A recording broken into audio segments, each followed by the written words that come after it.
Cher professeur, je vous écris afin de savoir comment les anciens ont-ils calculé la circonférence de la Terre.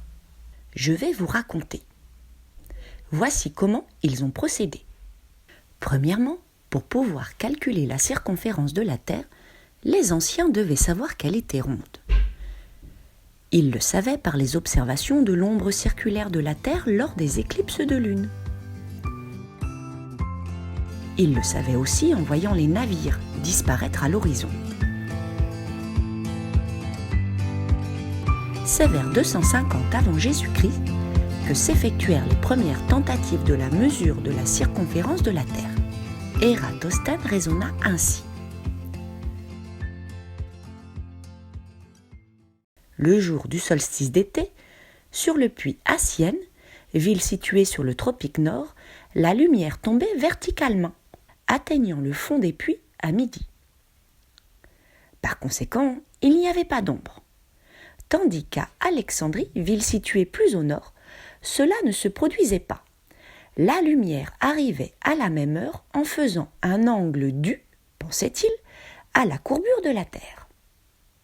Il planta alors à Alexandrie un bâton vertical et mesura l'angle entre le bâton et la direction des rayons solaires.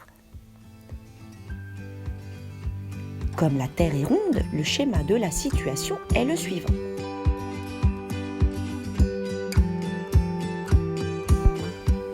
Les deux angles formés sont de même mesure. Cette mesure est égale à 1/50 de 360 degrés, soit un angle proche de 7 degrés.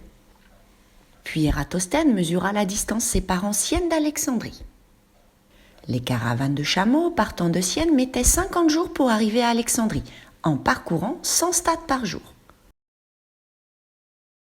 Il détermina alors qu'il fallait 5000 stades pour parcourir la distance Sienne-Alexandrie.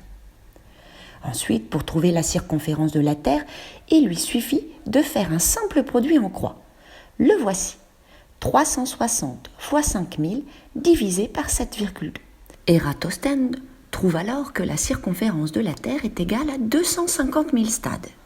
Ce résultat est très proche de la longueur réelle du méridien qui est de 40 000 km. En convertissant son résultat, nous obtenons une circonférence égale à environ 39 500 km.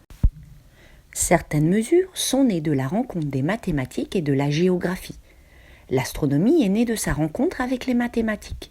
Cette dernière va permettre aux anciens de calculer de nouvelles mesures. Mais ça, c'est une autre histoire.